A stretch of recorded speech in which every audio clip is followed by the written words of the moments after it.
Hello, this is Justin Williams with the Wolfpacker Podcast. I'm joined this morning, as always, by co-host Matt Carter, and today we're going to talk a little bit of brackets. The men's and women's NCAA tournament brackets are out. The Lady Wolfpack, or should I say Wolfpack women, are one of the number one seeds in the NCAA tournament.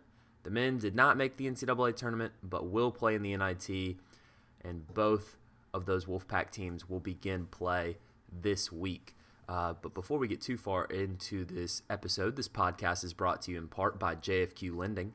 With interest rates below 3%, there has never been a better time to lock in a low fixed interest rate on your mortgage.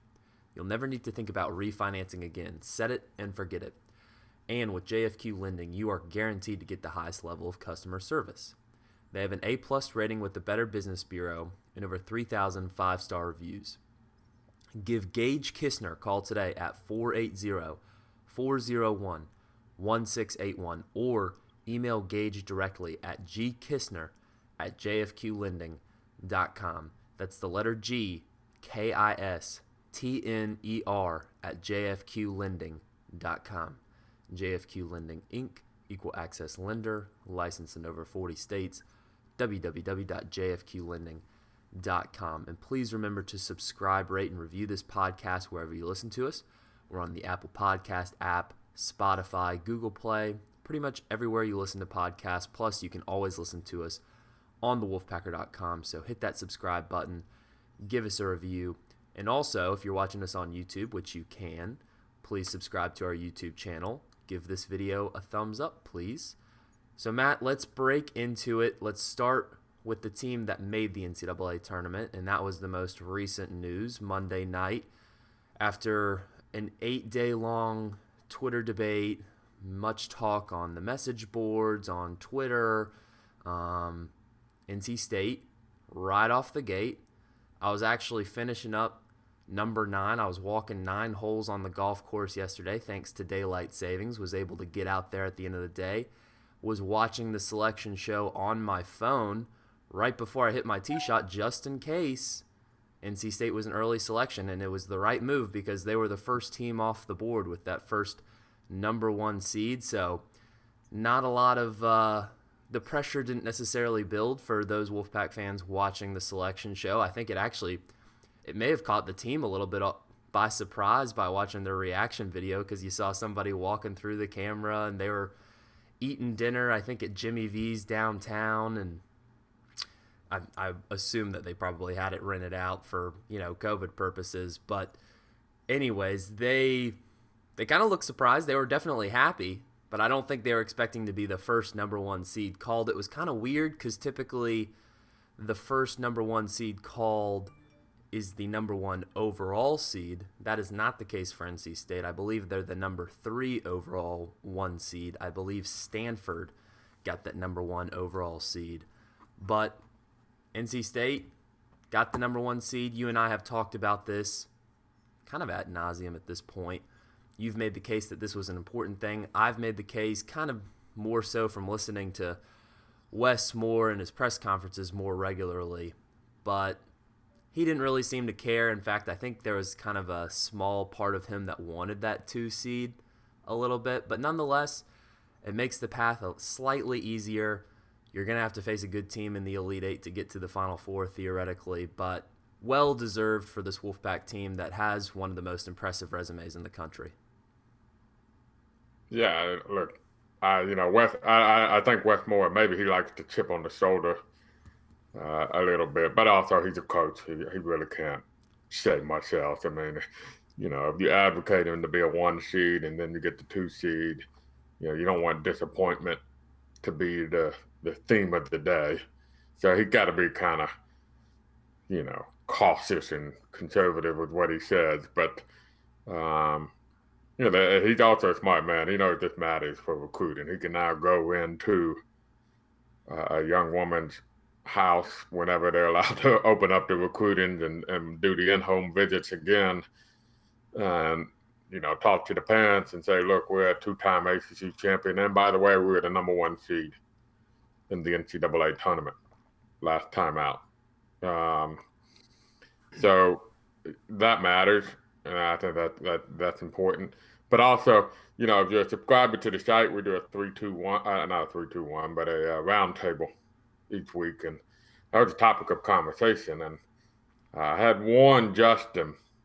I warned him that this was actually tipped off to me, and I did the research, and the difference between a one seed and a 2 seed and their successes in the NCAA tournament is quite striking, and the disparity is quite large in their ability to get to the Elite Eight.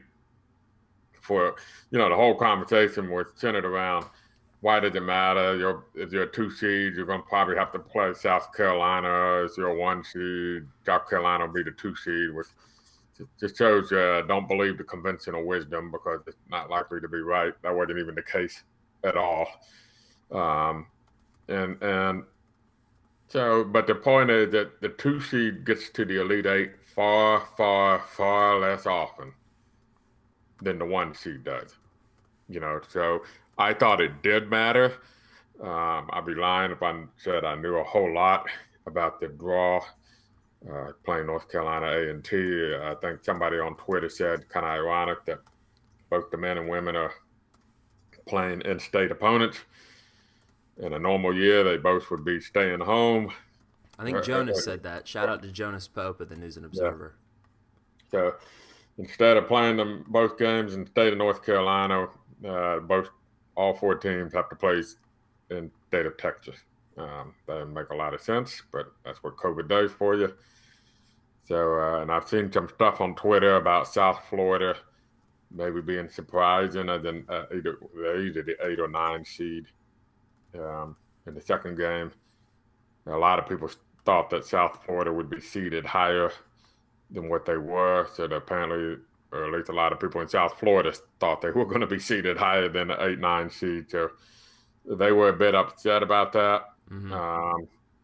So that might be something to watch. It could be a tougher second round game than perhaps anticipated if their anger is warranted. So, but well deserved, and in my opinion, impactful seeding for NC State.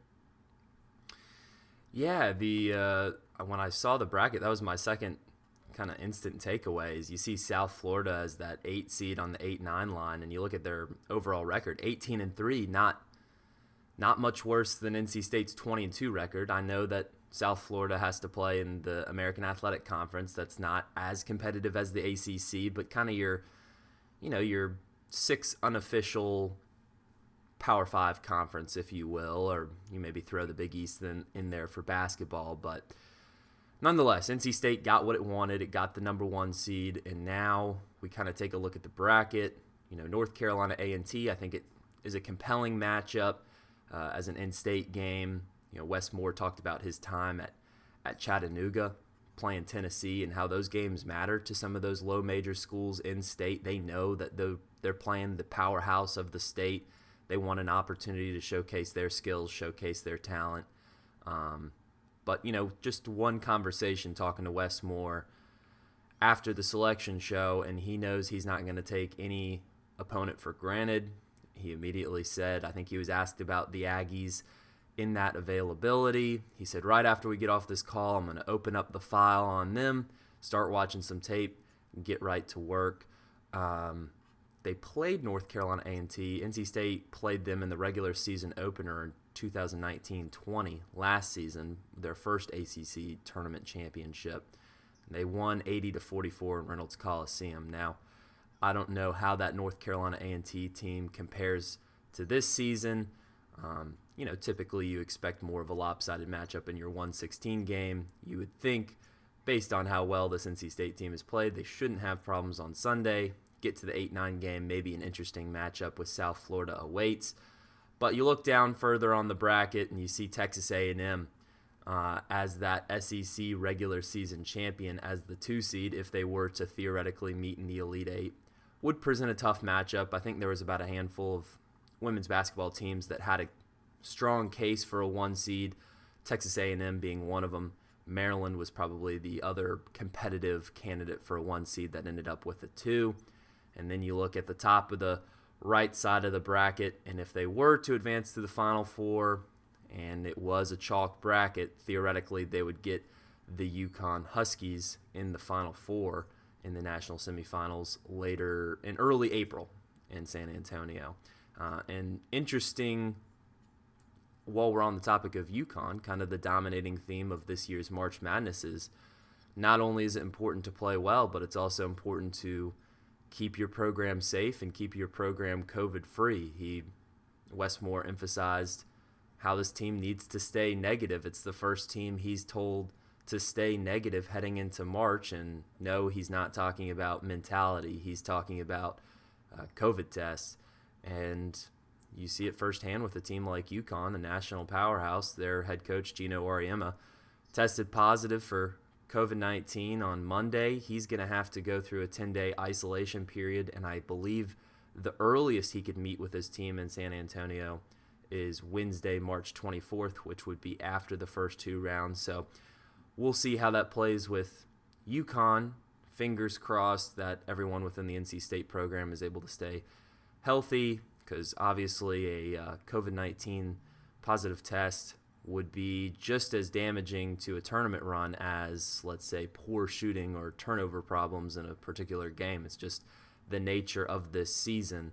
But they're going to head to San Antonio. They're heading there today. We're recording this podcast the morning of Tuesday, March 16th.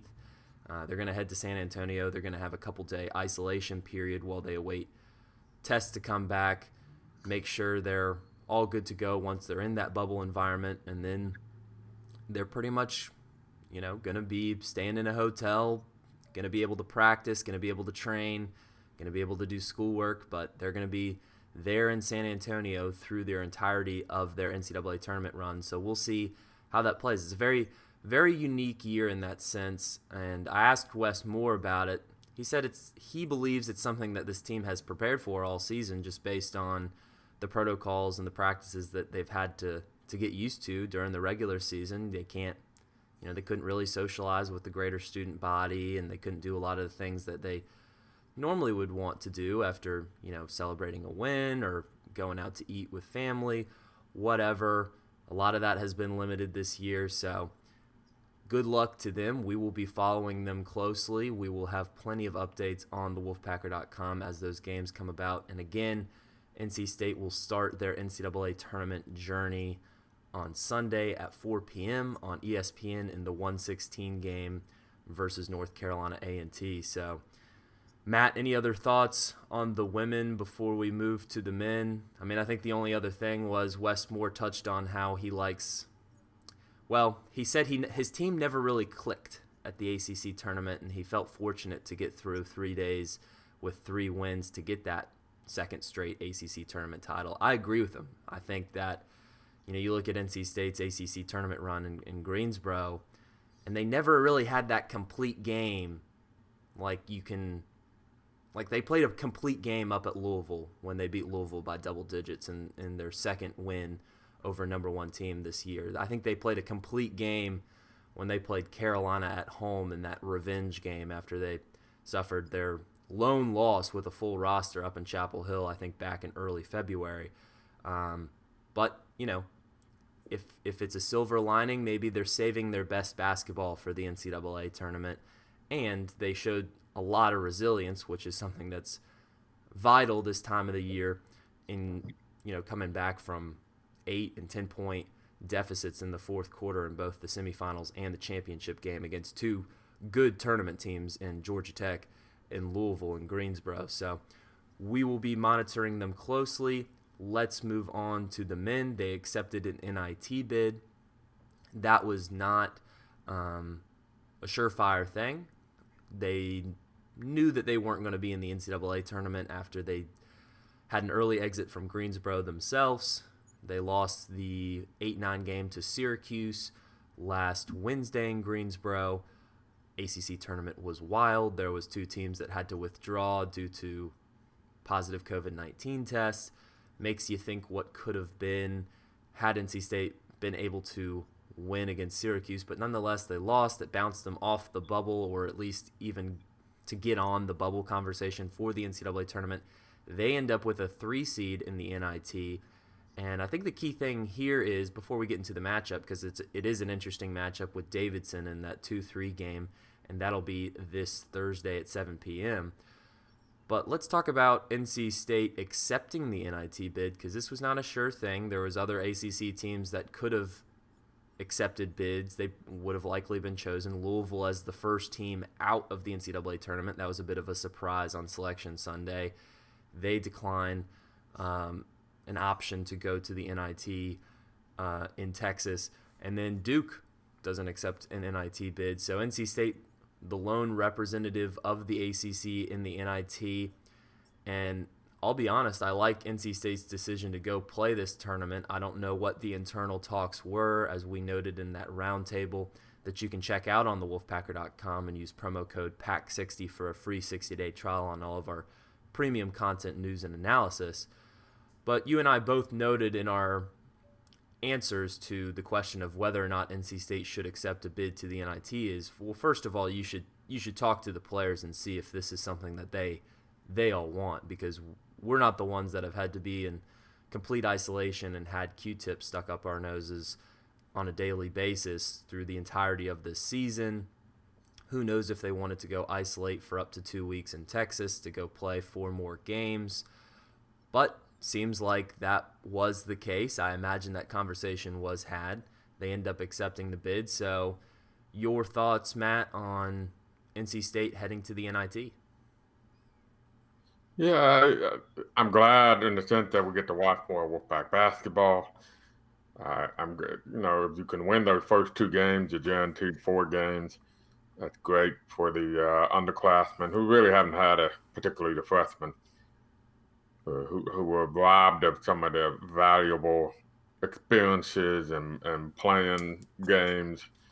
You have to remember, Cam Hayes missed game because of the COVID pause the first time around. So he in particular, I think that was costly for Cam Hayes, because, he didn't get a lot of the non-conference action. He returned and went right into ACC play.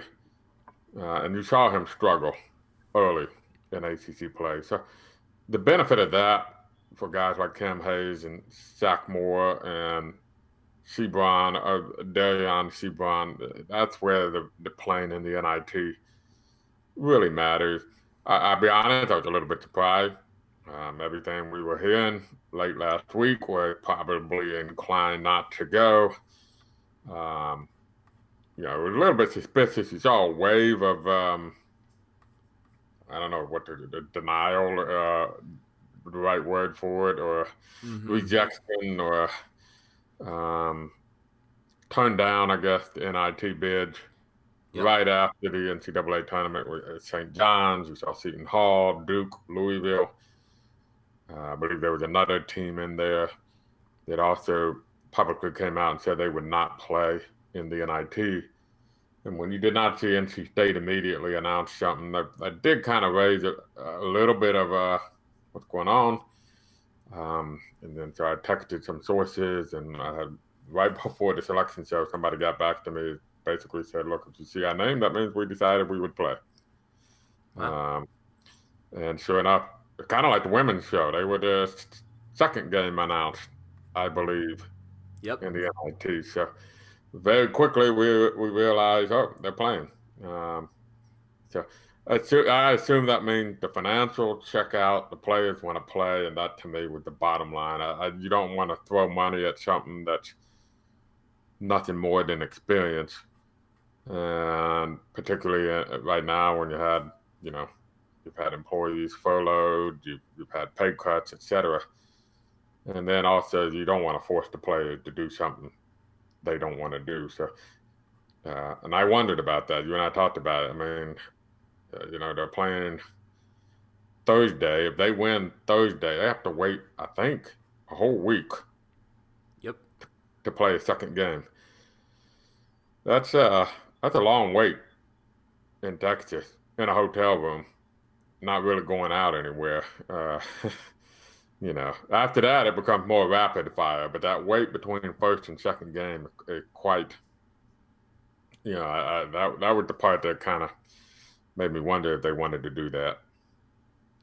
Well, at least, as you mentioned, we get a little bit more Wolfpack basketball, and I agree with your points that that was kind of my overall takeaway from the basketball standpoint. For this team, if this was a normal year, I'd say absolutely they should go to the NIT because this is a young team.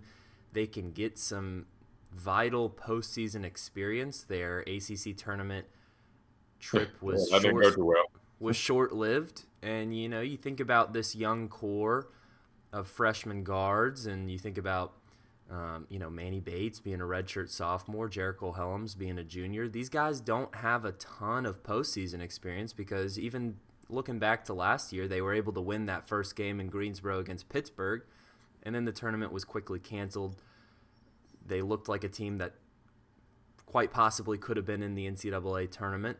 That was canceled, so it gives them a chance to get a little bit of postseason juice through their veins, and maybe that pays dividends down the road. You look at the last winner of the NIT in 2019, it was Texas.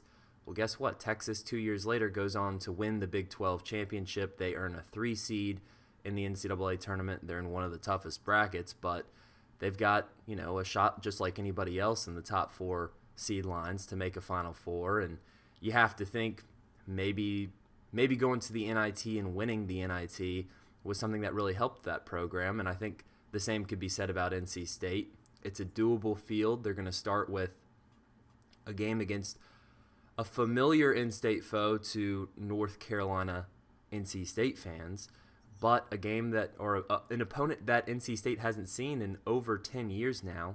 Davidson, the first round matchup. Davidson will be wearing home white, NC State and Road Reds as the lower seed. But Davidson's a team coming out of the Atlantic 10 that's a solid basketball conference. You look at their track record, they finished 13-8 overall this season. They don't have as many opportunities to play tournament quality teams as a team like NC State in the ACC, but when you look at their track record against teams that did make the tournament, they were pretty competitive. They played Texas in their second game of the season and lost to them by 2 points on a neutral floor. I believe that was at the Maui Invitational in Asheville this year.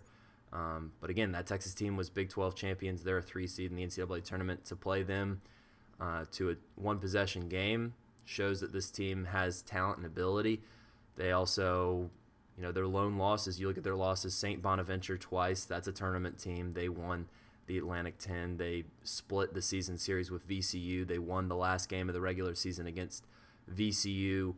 At home, they lost by 12 points in the Atlantic 10 conference tournament. VCU, I believe, a 10 seed in the NCAA tournament this year. Took Dayton to overtime. I believe Dayton's an NIT quality team.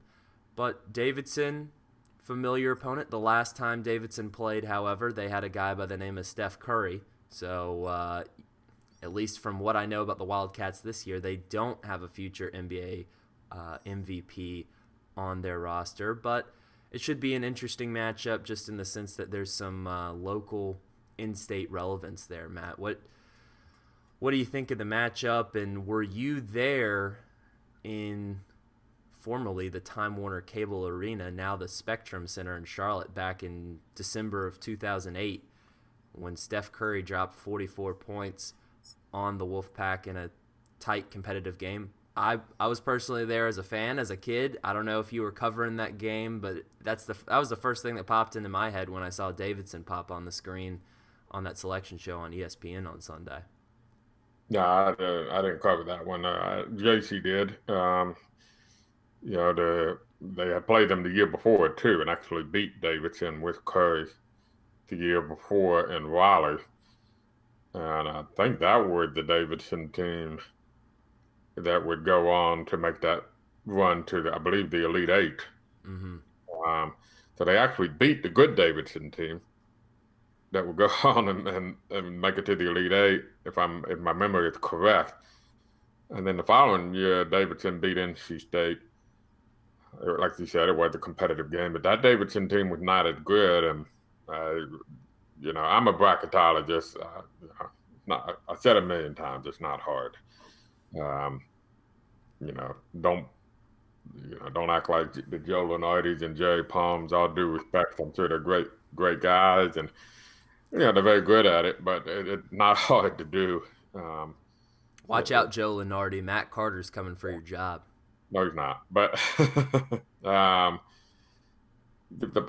point is that JC was, he assumed, he'll tell you about this debate. He still thinks he's right.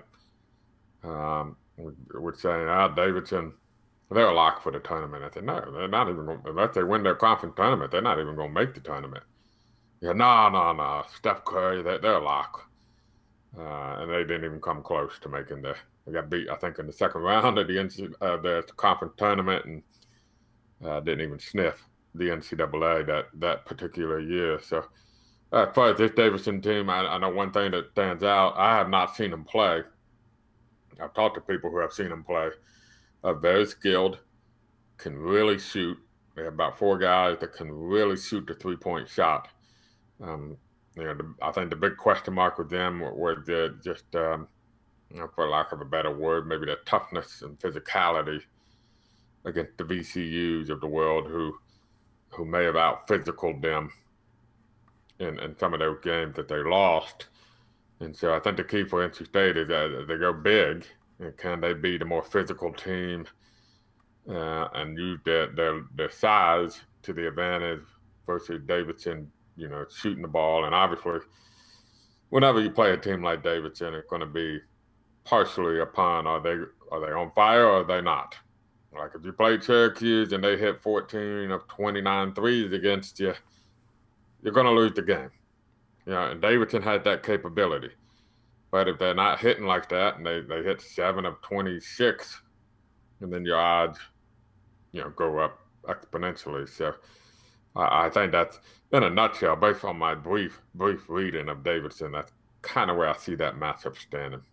I should know Davidson's a slight favorite from what I got. You're the better man of the group. But I had heard that Davidson is a slight, 1.5 point favorite, I believe. They are 1.5. Typically, the Vegas spreads typically mimic what the KenPom projection is.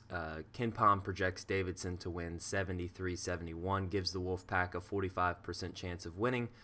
So overall, just a pretty much a toss-up game. One shot difference. So, go ahead, Matt. I was going to say, you and I talked about this. One of the things I thought about the last NIT when they played Hofstra and Harvard and Lipscomb, these are the type of games NC State should be playing during the regular season. And Davidson is one of those games too. I wish we had more games like this in the regular season schedule. You can play mid-conference games and have a lot of values in them. And so, I'm a big schedule guy, and these are the games I kind of look forward to. So just to throw that out there. Well, I'll throw another one out there about that last time these two teams met, and I'm sure when you're watching this on the ESPN broadcast, it will be brought up, but I'll be the first to tell you, if you don't already know, that was the game LeBron James was in attendance because the Cleveland Cavaliers were visiting the Charlotte area to play then the Charlotte Bobcats later that night. It was the first time LeBron James saw Steph Curry play live. Little did he know, or maybe Steph Curry knew, that those two would later meet up in a series of NBA Finals closer to modern-day NBA history. But I'm sure, knowing ESPN's craze with LeBron James, there is no way that they will not show video clips of LeBron James watching that game against Davidson and Steph Curry taking on the Wolfpack in Charlotte that year. And to your point, Matt, about potentially playing these types of games in the regular season, Davidson finished the net rankings ranked number 58. So that's a game that, you go play them on the road. That's a quad 1 game. You play them at home.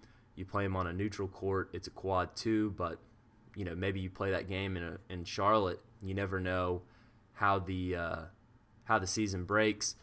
Davidson borderline quad 1, quad 2 type of game on the road. So something to note. I mean, there wasn't a lot of opportunities like that in the ACC. So think of this as a middle of the road to maybe slightly below average ACC team.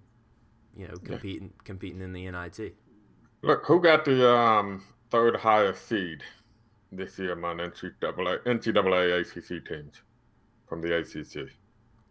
Clemson, Why did Clemson get the third highest?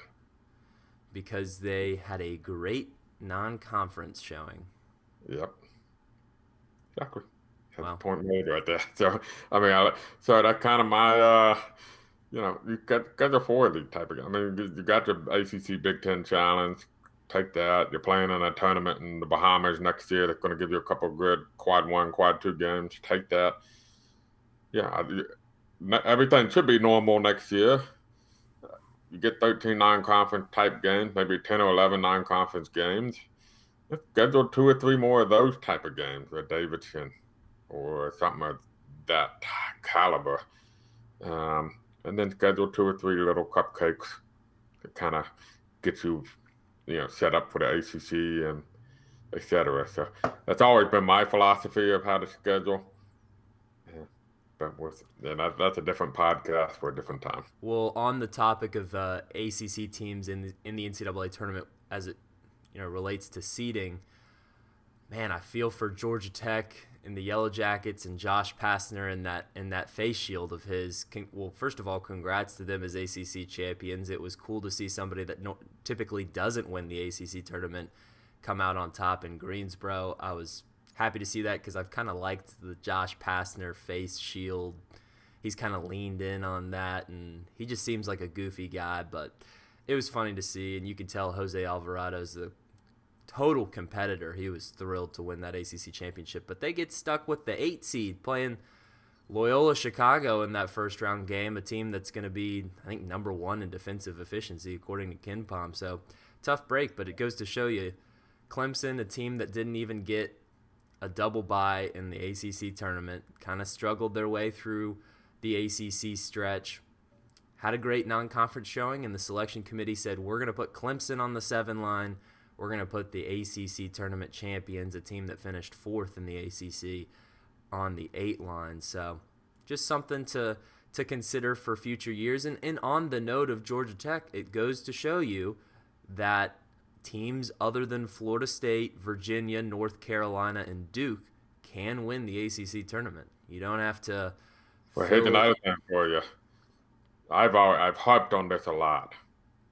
The 1 week in January that really changed NC State's season. They could have beaten Clemson at Clemson, had the game, slipped out of their fingers very late. Clemson tied it up with like 30 seconds to go on a 3-pointer. Lost the game in overtime. Blew a lead against a bad Miami team at home, and that was the one real bad clunker for NC State of the season. They had some lopsided losses elsewhere, but you have to give credit to some good team playing good games that day. That wasn't a good Miami team playing a good game. That was a NC State playing a bad game. It was also a Miami team that beat some good teams. Yeah, but they didn't play well that day. I know. It was a awful game. Yeah. But if NC State wins those 2 games, they would have been 11-6 in the ACC, tied with, let's say everything else is equal. Everything else stays the same. They would have tied them with Georgia Tech. They would have won the tiebreaker with Georgia Tech. They would have been the 4th seed, playing Miami in the quarterfinals, and then getting a bye to the title game because Virginia had the COVID issue. Who knows what would have happened with Florida State? It would, that could have been a tough matchup. But 2 times the charm. Yeah, it's just trying to tell you that they were close to being in Georgia Tech's shoes. It was not for 1 week in January. Well, you heard it here first, folks. Matt Carter put it on the record. The difference between NC State being in the NIT and winning the ACC tournament championship was that. No. I said I didn't know how the matchup with Florida State would go, but. Well, yeah. I mean, look, you would have gotten Florida State away from home, so that would have at least given the Wolfpack some credit. I mean, that was one thing that got lost in the main narrative of this year. You look at NC, some of their tough road losses in January, Clemson and Florida State. those were the two teams in the ACC that had fans in the stands.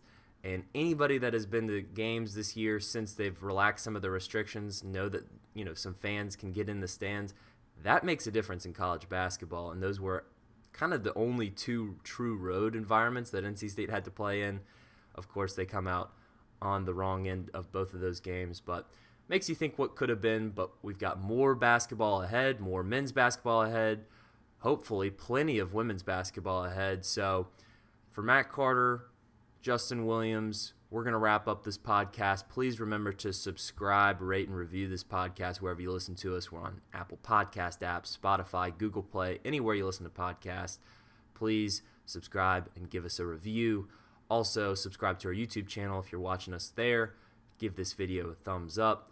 Again, use that promo code PACK60 for a free 60-day trial on thewolfpacker.com for all of our premium content, news, and analysis.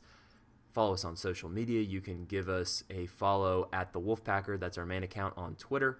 Follow me personally at Justin H. Will. And give us a like on Facebook, NC State Wolfpack on thewolfpacker.com. So for Matt Carter, this is Justin Williams, and this has been The Wolfpacker Podcast.